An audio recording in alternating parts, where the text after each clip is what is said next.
大家好，歡迎收看耀榮公司系列視頻。現在展示有關牆體部分的工藝。首先，水平儀激光照射拿水平，然後彈墨進行定位標記，全部標記好後，定位加厚。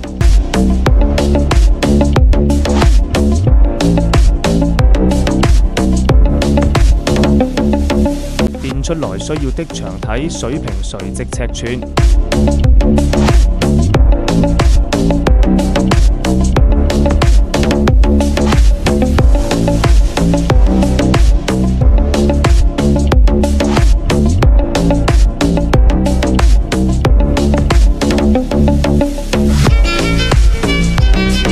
面釘膠和釘槍固定。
安裝牆身底板，檢驗水平，安裝完畢。